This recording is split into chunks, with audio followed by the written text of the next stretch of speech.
nhớ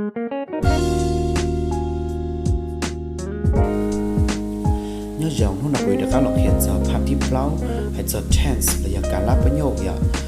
sẽ liên tiền nhớ trâu ở bên một tầng nó cũng thêm một lại giờ now pronoun thế giờ verb thì sĩ cũng mong căn từ là cú sống đợi tôi hai tiền một chàng của họ chỉ khía có thêm thế vì cho họ là cú nhon tàu chờ xu là giờ báo chờ xu thì chỉ là cú chỉ báo sĩ thì chỉ trong lúc sau từ là giờ thả lúc sau từ để lúc từ thiên cái xía là giờ tiền lúc sauอยู่là sauอยู่แล้วว่าการปั้นยกตัวจะลงsauไอ้ที่นี่ย่อที่นี่เจ้าลักไว้อย่างก่อนย่อnhư linh đã nhớ trâuภาษาอังกฤษก็ออเทนกูยังขอจับยังหังลีย่อที่ก็จริงแค่เชียก็ออเทนเลยย่อก็ออปั้นยกnhớ trâuภาษาอังกฤษเลยที่ลูกเชียก็sauแล้วก็ถ่าที่ลืมตัวจริงแค่เชียเดียวก็เบียดจ่อตัดสินนอเราย่อเดียอย่าตานอเราย่อเดียอย่าตอนเด้ย่อvì choคนในจีจงนี่ไปจังแต่บล้อเราอย่าไปจังลุมบล้อไปอย่าหายดิจ้าเราหายเต้านะย่อจะให้จังเดินภาษาอังกฤษจะขอโน้ตชาจะอยากจะก็ออเทนเนาะจะเล่นได้เราที่เรียนเดียวcho hai tao mà chống cha cho sau tao này giờ vì cho khó tiền giờ có cả vị trí hài thì vị trí thả xứ mà mình cũng ngay xứ giờ là vị trí tạo số đây nào này mình cũng ngay xứ thì chỉ mà giờ tiền giờ có là một sau ấy có sau thương ngoài nhà còn thìจะเจอลังที่sau tao thế thìเจอลังที่mua bằng sự cái xe tao cho nó thì còn nói ấy khỏi nhua hàng giờ thì có xả có sau tao có xả có sau tao rong là giờ thì thức tao lạc ngoài nhà còn thì có chủ tao cỡ cho cậu ở trên là giờ cỡ cho nó mà có thể sau tao rong ok giờ linh đạo của cô thằng đâu là thế giờ ta xin học bé là một sai thì cho cậu trên là giờ nữa mua đi trả tiền giờ ổn đấy chấp lời chỉ có dùng do tiền nhớ cho sáng kiến nếu mua bé cả lá xử lý thì present tense ปัจจุบันเราจะที่จะตัดสินนเนี่ยหากการละที่อ๋อโน้ตที่ past tense อดีตใช่ที่จะตลอดหากการละที่เป๊ะหูที่ future tense อนาคตเราจะที่จะตอนเดียวที่อุ้นได้จะปลาก็จุนยอเป๊ะการละเนาะจ้ะเจเป๊ะการละเนาะมายอตัวละลักเด็กก็เนี่ยปัจจุบันเนี่ยลิจ่า present tense เนี่ยลิจ่าอย่าปัจจุบันเนี่ยจะใช้เท่าเตียอย่าตื้อว่าอย่าก็ถ่ายเนี่ยเจ้าตาชีนอนนะอย่าแล้วอย่าชื่อชีเนี่ยเจ้าตาชีนอนเราอย่ารู้ชีหาตาชีนอนก็จังตั้งต่อฐานนะอย่าเจก็อย่าจุชีขอการละปัจจุบันเนาะแล้วอย่าเตีย present tense เนาะนะอย่าหอย่าเตียก็ถ่ายอย่าตื้อแล้วอย่าเตียก็เศร้าอย่าตื้อให้เจ้าอย่าตาหล่อว่าตื้อต่ออดเท้ามูหลานะเจก็อย่าจุชีขอเตีย past tense แล้วอย่าอดีตนะอย่าเจก็อยู่จำแนกต่อเป๊ะอย่าเนาะนะเจให้จน the future tense ระยะอนาคตเนี่ยระยะตอนเด้เนาะนะเจลูกชิหาว่าก็สาถ่ายยาตื้อว่าเนี่ยเรายาตอนเด้ว่านึกจังจะเอาชื่อสีนะอย่าก็จังอยู่ถ่ายเนี่ยเรายาตอนเด้ปีศาจเลยเตียตากีระยะนังกีระยะช่องตอนเด้ระยะอ้อไปช่องตอนเด้เนาะอย่าเจก็จะจู่เตาสีการละที่เป๊ะระยะ future tense ระยะอนาคตเนาะนะอย่าเจก็เป๊ะจำแนกเตาเป๊ะขอน้องเด้จ่อเจเท่าก็หายมูเลยก็สาวมูเจละทิ้งคาเชียก็หาเตียก็เปียจ่อลูกชายตื่นเนี่ยเจ้ากาละอะไรอย่างเนี่ยเจ้าก็จานเดออะไรก็ลูกก็จะลูกก็หายเดอเจละยงคาเชียก็ละนั่นเนี่ยเจในจียงเลยไปเจาะลูมองเลยลูมบล้อเลยลูเลยใหญ่ก็หายดิจาละเต้าไอ้ละยงคาเชียนะอยากจะขอนั่นยังขอจังหันโอเคยันลินเดอเราต้องได้เนาะไปยังเราหมู่ใช้จะขอเตียก็ออเทนส์ในยังลิจายะเจเท่าเป๊ะปอdùng đi nói chỉ bây giờ thì chẳng đau bụng đi nói giờ chưa tao đi trả lấy giờ ô đi trả thiên do tao này giờ chỉ còn nó cũng giờ ý họ sắp sụn trở căng tù căng gạo giờ tiệt sĩ nhất trong đời của tôi khen giờ của giờ khi trong này thì còn ní chưa ngay đi nó xứ còn này khó dùng gì xứ nữa chỉ chưa nhớ đi cho có trên này xứ thì còn ôn đây chấp lời chỉ dùng do thì nhất trong khó lúc mà khó tận đây là chỉ nếu mua bé cả lá bây giờ xứ thì bắt chước bàn present adit past ระยะที่ future อนาคตเนี่ยอย่างนี้ว่าเป๊ะเขาแต่เราซื้อเป๊ะลงหัวข้อเราเนาะอย่างนี้เราเป๊ะลงหัวข้อเราเนาะมาอีลงหัวข้อเนาะมันนึกว่าเปล่าcả lá nhất trào vậy mà chờ ปล่าcả lá nhất tràoเนาะมันนึกdòng tiếngอย่างเก่าซื้อเทียซื้อเรียเทียบcả lá ปัจจุบันนี่เทีย present นั่นเนี่ยอย่างนึกว่าขอเทีย present simple present continuous present perfect continuous หอnhất tràoขอเทียการละอดีตนั่นหล่อนกูมั่วอย่างเก่าสิเทียอย่างนึกจะเป่าต่อของได้เตีย past simple past continuous past perfect continuousนึกจะยงที่อย่างเก่าสิเทียจีนยัดเจ้าการละที่เป๊ะหูเตีย อนาคตเราจะเตีย future นะอย่าจะนึกกู้จงที่อย่างเก่าสิเทียนึกจูจะเตียนึกเป่าขอเตีย future เนี่ยจะตอนเด้สินะอย่า future simple future continuous future perfect future perfect continuous นี่จะนึกมั่วนึกจงที่อย่างเก่าสินะจะก็จะจำเป็นเนี่ยมันเชื่อเตียอันนี้เนาะเก่า all tense นะมาอย่าลิจานอย่ามุเล่าอีทุกอยู่นะอย่าแล้วอย่าอยู่มันชื่ออีเขาอยู่จำเป็นชื่อลิก็จุดชื่อตัวต่อของเด้กาลาต่อของเด้เตีย present เทีย past เทีย future นั่นจะก็จะหลอมบัวเจ้าก็จะหลอคูณเจ้าขอต่อการเดอขอเดีย simple continuous เทีย perfect continuous นั่นเนี่ยจะนึงปล้องข้อต่อนั้นจะนึงยงอย่างเก่าตันชอเส้นเนี่ยจะก็จุดชื่ออีรู้อีข้อต่อนอซื้อจะก็สามารถมั่วตัวต่อของเด้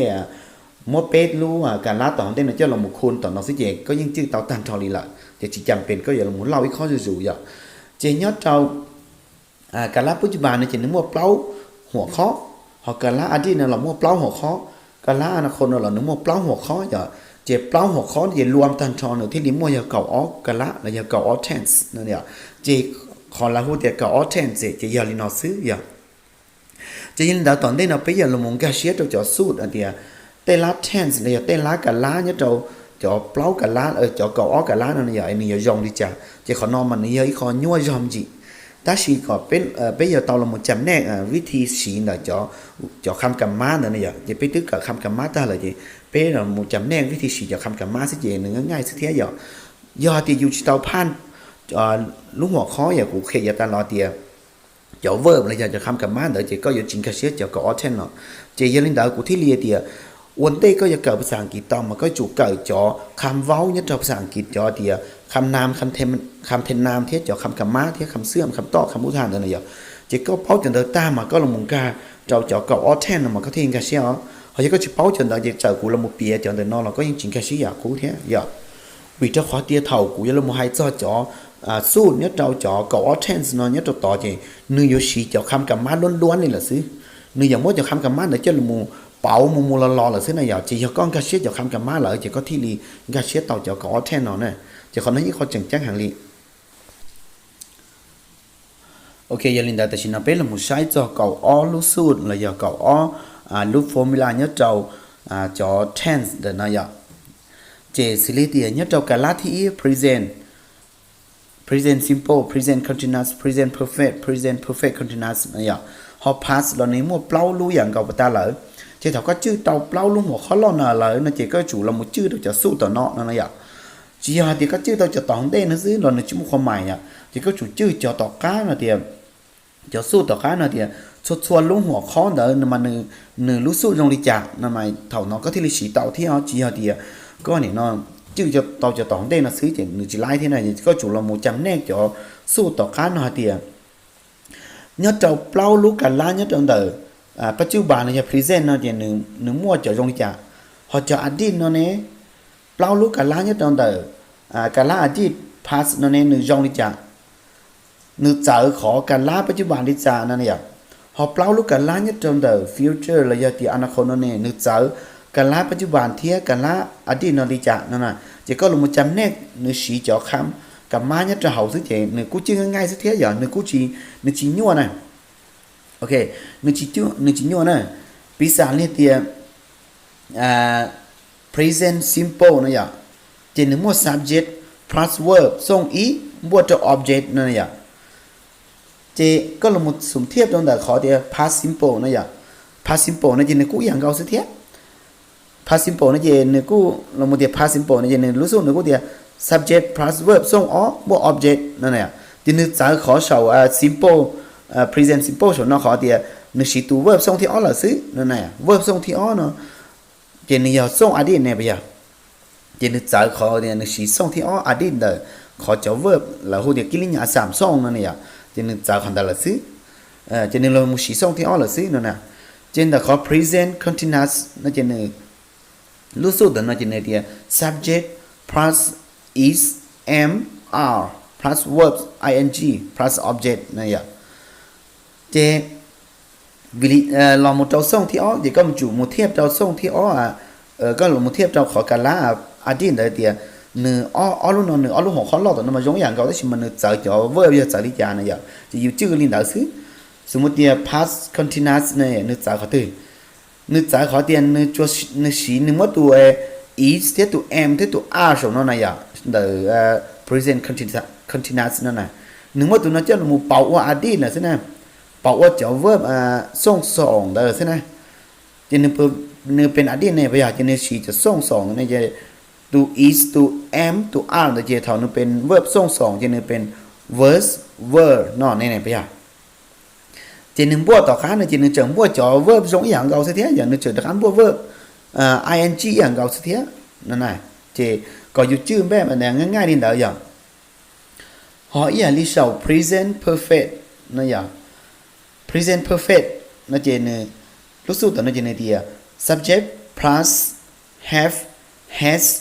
plus verb song sản nó này dạng chỉ verb song sản chỉ theo điều tu song thiết kế được cho khám cả má cái nhà sản song này chỉ có chủ sĩ song thiết kế đó do tiền nữa có sĩ tu khám cả má tư thì có chủ sĩ song thiết kế đó nó này nhớ trâu cả láปัจจุบันสมบูรณ์นั่นเองแล้วอย่า present perfect นั่นเองchỉ có là một sum thiếp cho họ là hút tiền past perfect นั่นเองchỉนึกเป่าเขาตื้อนึกเป่าที่ตัวverb เดี๋ยวตัว have ที่ตัว has นั่นเราหมู่ว่าตัว had นั่นแหละสิ่งนั้นvì cho họ thìนึกเป็นอดีตเนี่ยไปchỉ có mộtตัว have ที่ตัว has นั่นเราหมู่เป่าอดีตจะเนี่ยตัว had นั่นchỉ có chủ sĩตัว had ได้ละสิ่งนั้นchỉ khóต่อก้าเขาเดียว plus verb ส่งสามที่ plus object นั่นเรานึกจังย้อนอย่างเก่าเลยกูสิเทียนะนึกจังย้อนอย่างเก่าเลยกูเฉา present ส่วนนั้นสิเทียอย่าง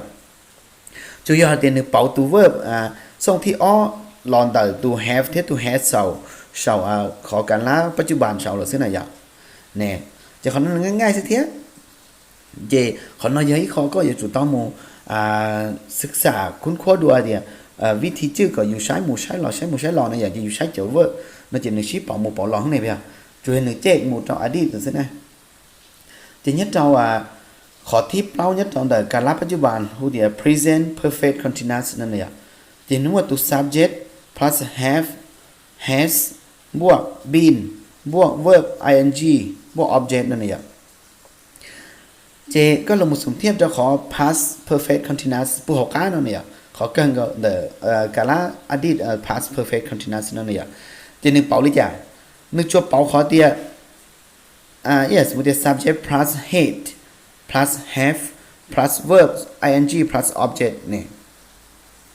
จะนึกเป่าที่ตัวเด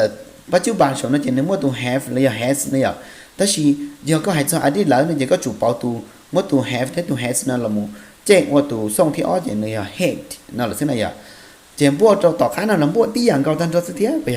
นี่จีเป่าเลยเนี่ยจีนึกเป่าที่ตัว verb main verb แล้วเดี๋ยวตัวคำกรรมหลักเนี่ยตรงไหนซึ่งนั่นเป่าตัวนอเป็นอดีตหรือสิ่งเทียนั่นจีขอในยี่ขอเทคนิคจึงง่ายๆดีหน่อยเจขอยศเจ้าเจเจ้าเนี่ยเราการละที่เป๊ะสมมติ future นั่นเนี่ยอนาคตนั่นเนี่ยเจเจ้าขอนอที่รีเจ้าจ่อverb จ่อการละที่การละปัจจุบันเทียการละอดีตเลยการละปัจจุอนาคตนั้นมันจะเขานั้นมันก็จุดเตาจื้อนะอย่างnhấtเราการละอนาคตนั้นมันจุดเตาจื้อสมมติ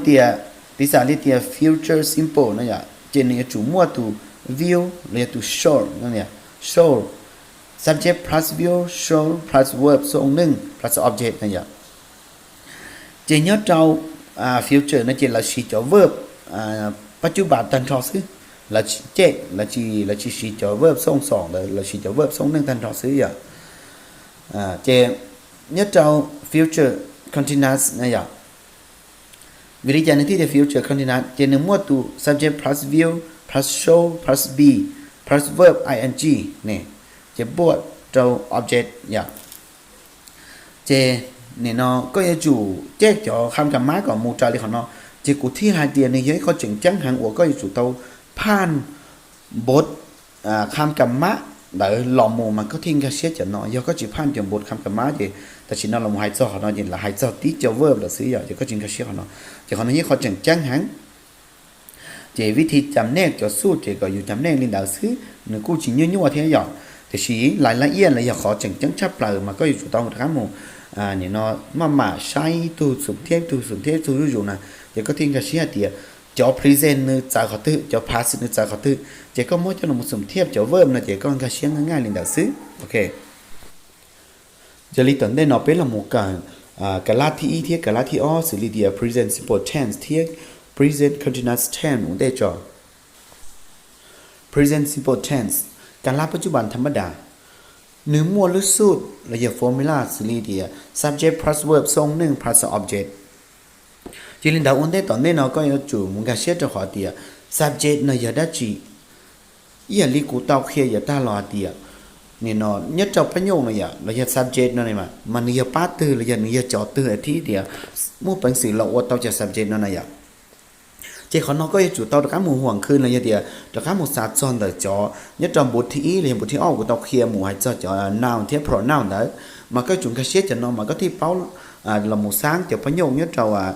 จอเนี่ยเนาะcậu attend เนาะเทียอย่า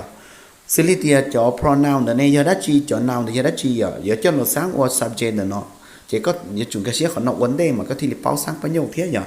chỉ nhất trong là khó hữu tiểu verb xong nương nhở verb xong nương là verb xong thì ý nó này giờความหมายอะไรจ้ะให้จนแต่จะข้ามกันมาlà เพิ่งหาเดียกิริยาสามซ่องนั่นเนี่ยจะยารู้สิหาว่านอนแต่เราอยากรู้สิหาว่าก็อยากจะลงสีจะการล้างเราอยากจะอันน่ะเก่าออดแทนนั่นได้อยาก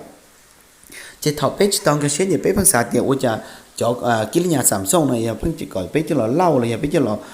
chưa ở đó chi này vậy rồi trong một xíu ở đó chi này thì dù chỉ tông cái xe chỉ dù phân thì ở nhà là phân thì cái nhà sản xuất này dù chỉ cái xe của nó chỉ khó nên nó nên là do xí chỉ là xí cho cái lá nó giờ chỉ là thiết thì verb xong nương này chỉ là của nó này giờ chỉ có bên cái xe của nó thì biết tiếp bảo chỉ là xí trào lúc xưa là thế giờ hai chân là khó object nó nè giờ cháu mua cho tư giờ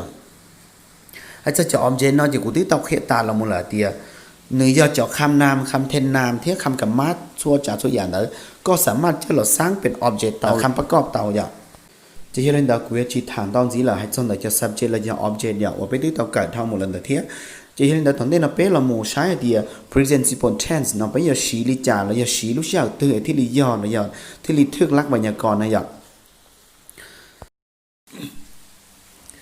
ให้เจ้าแกชี้lúc cả lá luôn thì present simple tense nhớ đầu cái kia là giờ thì phong đời là kia mình cũng muốn đấu giờ là kia thế mà cú sa thì khó chẳng chấp lại thế họ là tin hơn nhiều sĩ chấp lại cho nên cũng mất cho là một sản luôn là một mua bé giả xử lý thìในที่ใช้กับเหตุการณ์ที่เกิดขึ้นตามธรรมชาติที่เป็นจริงอย่างสิริเดียก็สีเจ้าจ่อที่เดียอย่าตัวนึกเกิดระยะเดียนึกชื่อสีเราจากธรรมชาติเนี่ยอย่างเดียนึกยิ่งอีจื่อมั่วลินดานะนึกยิ่งจื่อมั่วลินดาจะก็จุสีจ่อเลย present simple tense นั่นจะละมูหายเนี่ยเราจะละมูถ่าเราจะละมูเช้าเจ้าสมมติตัวอย่างเนี่ยเดีย the sun rises in the east อย่างนี่เดียตาเวนขึ้นทางทิศตะเวนออกอย่างเจขอน้อยอย่างเนาะนึกใช้เต้าเดียรู้นู้นเนี่ยมันนึกเต่าชานู้ตัวซื้อmà lúcนู้นมันนี่อีจื่อเต่าชานู้ตัวซื้อหนึ่งอีจื่อเต่าชานู้ป้องเลียเต่าชาขอตื้อตัวลิเจกฎเกณฑ์ธรรมชาติอย่างนี้เต่าชานอตัวซื้อชานู้ตัวซื้อนะเจแล้วที่เดียโดยจุดเต่าชี present simple tense เทียนั่นนะอย่างฮอลเลียประโยคที่อ้อเลยเดีย is cold in winter นะอย่างนึนนออย่ามันหนาวในฤดูหนาวอย่านึนนอเท่ารู้ชิหะอย่ารู้ใจดูนอนะอย่าเจใช้เต่าเดียรู้ใจดูนอมันนี่จู่นอเลยซื้ออย่านี่จีชอเลยนะเจขอน้อยอย่าอีขอเหตุการณ์ตามธรรมชาติละนั่นนะอย่างนึงชื่อสีเราจะธรรมชาติละนะอย่าเจรู้ใจดูนอแต่มันนี่จู่นอเลยเราอย่ารู้ใจดูชอมันนี่จู่ชอซื้อนั่นแหละเจขอน้อยจะเป็นจู่สี present simple tense นะอย่าเจเดี๋ยวตัวเดี๋ยวตัว verb ส่งอีเดี๋ยวนี่เนาะ subject plus verb plus object นะอย่า subject นะจะเป็นตัว eat อย่า verb ส่งอีนะจะเป็นตัว is นั่นเอง is cold in winter นะอย่าจะตัว is จะ verb ส่ง is จะก็สีตัว verb ส่ง is นั่นนะอย่าเจขอนับสิแต่ที่ลิใส่เต้าเดียสีเจ้ากฎเกณฑ์ธรรมชาติวันหนึ่ง is ชื่อสีและ is เกิดลินดังนะอย่าจะเท่าก็อย่าถ่ายอย่าตื่นเลยก็อย่าsau ý từ là mà cái chủ xã cho họ nói thì nhà nói dân những ý chữ cơ bảo là những chữ cơ ta chỉ nói bảo là nhà là những ý chữ là do là chủ sĩ là do trở tham gia liên đạo này chỉ có chủ sĩ họ nói do chỉ nhớ trong họ thi ó xử lý thì sai cácเหตุการณ์ที่เป็นจริงในเวลาเว้านั่นเองchỉ có sĩ trong lúc sĩ hậu và có hai nữa mà อยู่จู่ยังมั่วจังเตียนเนี่ยมั่วเตียนมันก็ที่สีเตารู้ว่า present simple tense นั่นเราอย่ารู้สูตรนะการละปัจจุบันธรรมดานั่นอย่าเจปีศาจเรียกเดีย he stands under the tree เรายืนอยู่กองต้นไม้นะอย่าเจขอนอจินใช้เตาเดียนือเสือต่อเจ้าการดงนะอย่าเจลูกชี้หาว่าก็หายเดอมานือจังเสือเนี่ยต่อเจ้าการดงเดอว่าเราแสดงเจียมูลนี้จังเสือเนี่ยต่อเจ้าการดงเดอมาก็ที่สามารถหายเตาก็ที่สามารถสีเตารูป present simple tense เนาะนั่นอย่าใจก็ที่สีตัว verb ส่งอีเลยเดีย he stands นั่นอย่า stand นั่นอย่ายืนเนี่ยไปอ่ะอย่างก็มาสีประโยคนั่นอย่าปัจจุบันธรรมดานั่นอย่าพออีอย่างนี้ขอเที่ยวแล้วเดีย I have a new car นั่นอย่ากูมั่วอีลูกเชเลยอย่าคอยมีรถไม่คันนึงนั่นอย่ากูไม่รู้เชี่ยนั่นน่ะเจ้าขอนอเจ้าใส่เต้าเตียก็ชิตเอาให้เจ้าอย่าตั้งเราเลยเตียตอนได้ลีแต่ชินเราก็ไม่รู้เชี่ยสิเจ้าแต่ชินเราก็ยังจุ่มไม่รู้เชี่ยเนี่ยต่อเจ้าเตียเลยเจ้านี่ตรงแต่ก็ตัวแข่งเตียมาก็ที่หายเตาปัจจุpresent simple tense เนาะก็ที่สีเตารู้การรับปัจจุบันธรรมดาเนาะเขายังก็ชิมั่วเชี่ยเลยเนี่ยเจ้าก็สีมันจะไล่เขายังก็ติ้งมั่วเนี่ยเจ้าอย่าตั้งเราซื้อแต่ชินเราก็ชิมั่วเลยเนี่ยเจ้าก็อยู่สีรู้เราจะไล่เทียนั่นเลยเขาพิศาเรียเตีย I love you อย่ากูลูกก็นั่นเนี่ยเราเดี๋ยวกูลูกก็มาเสร็จตอนเดียวแต่ชินนี่นู้นมากูจังลูกก็อย่ากูยังลูกก็นี่นู้นกูยังจังลูกก็เขาอย่าแต่เราก็ลูกหนึ่งซื้อเลยที่ก็สีจิตเอาตัวเดียว I love you นั่นแหละเทียอย่าเราอย่าเดี๋ยวตอนเด็กก็อยู่ลูกหนึ่งตอนเด็กซื้อเราก็สีจิตเอาหน่อเทียเจ้าก็หายเดียว I love you นะเจ้เขาหักเจ้านะเจ้ก็สีนะ present simple ธรรมดานะเจ้อย่าจุยใส่เดียวนี่นู้นเราก็จังลูกหนึ่งนั่นมันก็ที่สีเตาขอ present simple tense เนาะอย่าเจนยอดเราขอที่เป๊ะสิริเดียใช้กับเหตุการณ์ที่เฮ็ดเป็นประจำหรือว่าทุกวันนะอย่างเสร็จแล้วเดียอยากตัวก็สีจะชวนนู้นเลยก็ว่าจะชวนนู้นเลยก็ว่าตาลีนะอย่างยอดเราจะชวนนู้นนะเจก็จะใช้ก็จูสีเลยจะใช้ present simple tense เลยเดียการรับปัจจุบันธรรมดาอย่างเก่าเทียอีอย่างนี้ตัวอย่างเนี่ยเดีย she walks to school every day เนี่ยเนี่ยเราย่างไปโรงเรียนทุกมื้อนั่นเนี่ยจะใช้เต้าเดียส่วนนู้นมันเนี่ยจู่หมูกระเตาหมูกระดาวซื้อนะอย่างนี่จิตใจใช้ใจหลุดจากนี่อะไรอย่างเดียเนื้อย่างหมูกระเตาส่วนนู้นหมูกระดาวซื้อมาเนื้อไฮเตียเนื้อจีฮเตียอย่างนู้นนอซื้อบอกเลยอย่างเดียตะกี้ซื้อเนื้อไฮเตียส่วนนู้นลิมันจีฮเตียตาลอเนื้อจิตเต้าเจ้าจงเตียตาลออะไรอย่างเดียตะกี้บอกเลยนู้นนอลีเนื้อเตียส่วนนู้นลิเนี่ยอย่าตาเราเจ้าแต่สินเราส่วนนู้นเรานี่จังเนี่ยน้องหมูกระตาหมูกันดาวซื้อนั่นนะอย่างก็สีขอเตีย every day นั่นนะเจขอนอเจที่เดียทุกๆวันเนี่ยทุกอันเป็นประจำนั่นเนี่ยเจก็จุดสี present simple tense เนี่ยทีนี้เราขอตัวอย่างข้อมูลเลยเดีย I go to Thailand every day every year เนี่ยเจขอนอเจนึกใส่ตัวเดียคอยไปประเทศไทยทุกปีเจกูมูไทยเตะจุดสวยเชียวนะเจใส่ตัวเดียนึกจีเดียอย่ารอลุ้นนะแต่เชื่อเราจะนึกจิตใจเดียรู้เชื่อหนอนอย่าเลยเดียรู้เชื่อหนอกูมุ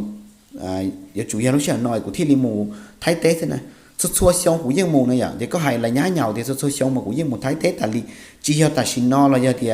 ตอนเด้เราเดียอย่าแต่เราลิมาสุดชัวร์เชียวก็ยังมูแต่ลิมันนี่นู้นแต่ชินนอมาสุดชัวร์เชียวมาก็ยังมูไทยเตะแต่ลินะมาก็ที่สีเตา present simple tense เท่านั้น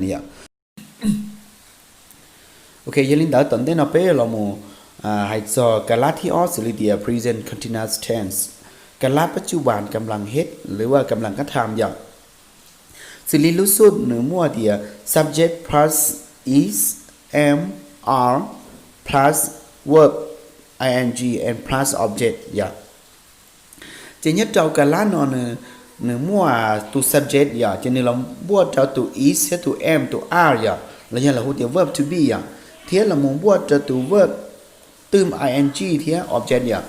nhớ cho họ nó cần từ chính cái xe tia vì lý do họ muốn từ is tia từ am từ are ok thế thế này ya mà họ nó mà có bên cái xe tia nữ chỉ tia có sĩ tan cho bé từ is từ am từ are nó này ya cho nên khơi trong đời có từ bắt han này từ subject nó hạt tia từ subject nó ya từ đắc chi này ya nó ya là bulu đắc chi này ya chỉ có mà liên là she là một sai she to verb to be là verb is am are tao nói này ví dụ như thế I am you are we are they are he is she is it is yeah เจสลี่เดียจอนเดนอมาก็จะจู่มูเจอในตัวประธานซื้อก็สีจิไลเดียสมมติก็จะสีเต้าเดีย you is เลยเดีย we is เลย I are ในจิไลอย่า verb to be กุศลเดียก็ยังก็เชื่อเลยเทียอย่างยกตัวอย่างเลยเดีย I am speaking English อย่ากูตัดต่อให้รู้อังกฤษอย่ามันก็สีจิเต้าเดีย I are speaking English เลยเดียก็ยังเราสีตันชอบเป๊ะตัวส่วนนอนมันจีเฮลินดาอย่างเนื้อยจู่ยอดตัวก็ใส่เดียตัวประธานต่อนายบุรุษได้จีเลยเดียเนื้อมูจาบุรุษได้จีเจก็จู่สีตัว verb ส่วนนอก็จู่ใส่ตัว verb มันสีมูตัวส่วนนอเจ้าคนนอพิจารณา verb to be ละกุศลเดียสิได้ยังก็เชื่อละเทียเขาอย่างนี้เดีย he is speaking English อย่าเจเนื้อตัดต่อให้ภาษาอังกฤษเนื้อเจก็จู่ใช้ตัว is นั่นแหละเนื้อจีเดีย he are เลยเดีย he am speaking English คนนั้นอย่าโอเคชิตานี่เดี๋ยวให้จนตัวเดีย verb ing นั่นเนี่ยเจอีอย่างลิงก็จอ verb เราจะคำกับมาสิเรียเดีย go นั่นอย่าง go นั่นเจเท่าก็เป่าละมูแล้วก็สีตัวเป็น verb ing เจเนี่ยจู่เดีย going นั่นแหละอย่าง how you speak นั่นเจ speaking read นั่นเจ reading อย่าง live living take taking sit sitting นั่นอย่างทีนี้จู่เป่าเนี่ยจู่ตื้มตัว ing นั่นจะต่อการเดี๋ยวจะชัวตัว verb ว่าเท่าก็สีเรามาเจ้ารู้ว่าpresent continuous tense นั่นอย่างเราจะเรียกการรับปัจจุบันกำลังเฮ็ดนั่นอย่างเจของ ing นี่เจใช้เต้าเตียกำลังนั่นอย่างเจเท่าก็อันสีเราหมดเท่ารู้ว่าสู้นั่นเจก็จู่มะเป่าเป็น ing ตื้ม ing ตัวต่อการเนาะถ้าสีวิธีการตื้มจาก ing นั่นเนี่ยเจ้าตัวเจ้า verb นั่นมันนี่จะหนึ่งม้วนหลักการเฉพาะเดี๋ยวนึงสมมติเตียอย่างลิตัวมั่วกันตัวมันนี่กูจิเป่าอย่างนึงสมมติเตีย go นั่นเจ going นั่นเจนี่จิลิตื้ม ing แหละซึ่งนี่จิเป่าอย่างhow speak นั่นแหละยิ่ง speaking นั่นอย่างนี้จีเป่าในที่ลิเติม ing ตัวตัว k ตัวนั่นแหละสิถ้าชีภาษาลิตัว how อ่ะตัว live นั่นน่ะตัวอาศัยอยู่ตัว live นั่นน่ะจะเท่าเนื้อเราเป่าว่า verb ing นั่นจะเนื้อหอมตัว e นั่นตัวละจะในที่ลิเนี่ยเนาะเติม ing ตัว v ตัวนั่นแหละสินั่นจะขอนอยอย่างนี้หมดละการเฉพาะเด้อการเติม v เดี๋ยว verb ing นั่นจะขอนอยอย่างจุดเต้ามุคุ้นคว้าเสด็จอย่างจุดเต้ามุใช้สิ่งที่เดียตัวคำกับมาจงลิจ่ายเสียตัวตื้อเต่าแล้วเดี๋ยวตื้มตัวลิจ่ายนั่นอย่างอย่างรอจะ taking นั่นอย่างแล้วจะ take นั่นจะเท่านั้นเราโมเป่าว่า verb ing อย่างนี้ถึงว่าตัว e เนาะลืมละเทียอย่างนี้จีเราตื้ม ing จนแต่ตัว k หรือสักเทียนั่นอย่างฮอพิษาตัว sit ในตัวนั่งนั่นอย่างตัว verb คำกับมาเดี๋ยวนั่งนั่นอย่างจะเท่านั้นเราเป่าเป็น verb ing อย่างนี้ sitting นั่นอย่าง sitting นั่นอย่างนึงหอตื้มอีตัวที่เราตัวที่กูเดี๋ยวจะเนาะมั่วเอาตัวที่เลยเทียนนั่นน่ะจะขอนอยยันมั่วละการซัพพอร์ตเดี๋ยวการเติม verb ing นี่จะขอนอไปตามหมู่คุ้นด้วยเดี๋ยวจะคำกับมาอย่างนี้บทคำกับมาcủa taoเครียดอย่าตาเราเนอะจะหมู่ใช้เดี๋ยวละการเติม ing เนาะอย่าเติมเลยจ้ะตัวคำกับมาตรงเลยจ้ะจะเท่าอยู่เราหมู่สีเจ้าpresent continuous นั่นจะอยู่เติมเลยจ้ะจะอยู่เป่าเลยจ้ะนั่นอย่าขอนอยยันหนูยิ่งมั่วละเอียดnhất trongเดี๋ยวคำกับมาเดี๋ยวละโอเคยังนี้เดี๋ยวจนสิตอนได้นอไปลงมุถาจอเดีย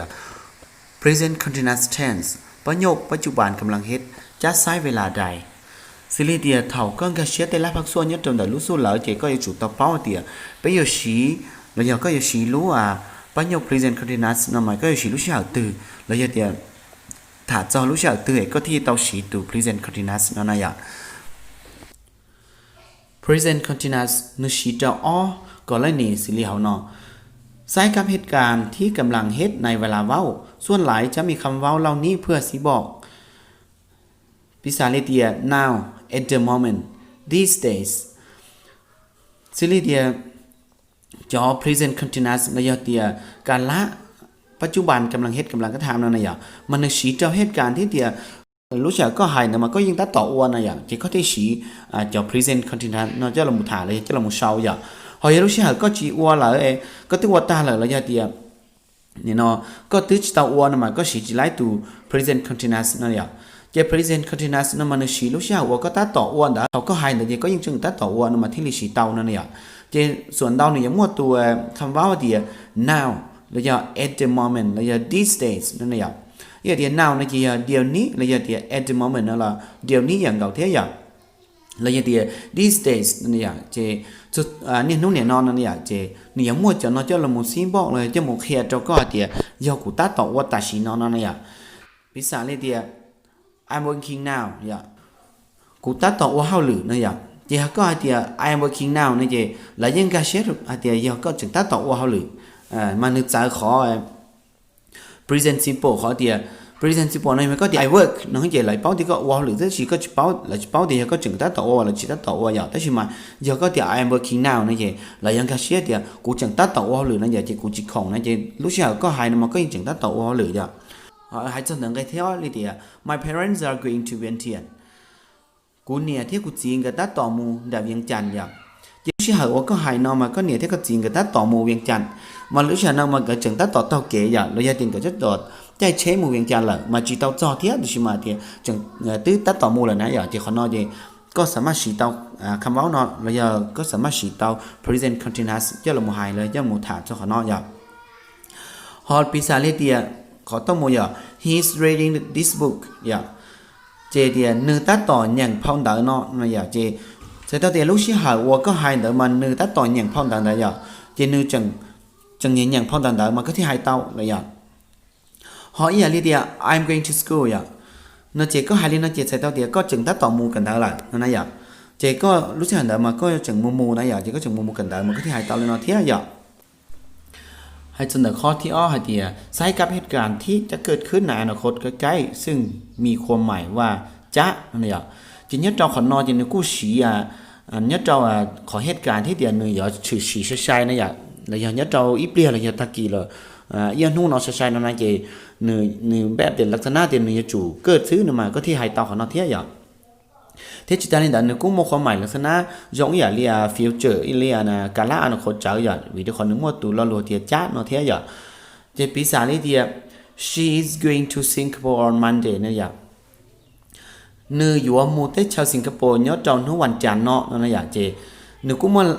khoản mày khác chở ý là future là giờ thì cả lá nó còn ở thế thì mà nữ chẳng do cả láปัจจุบันกำลังเฮ็ดเลยpresent continuous tense ซื้ออย่าง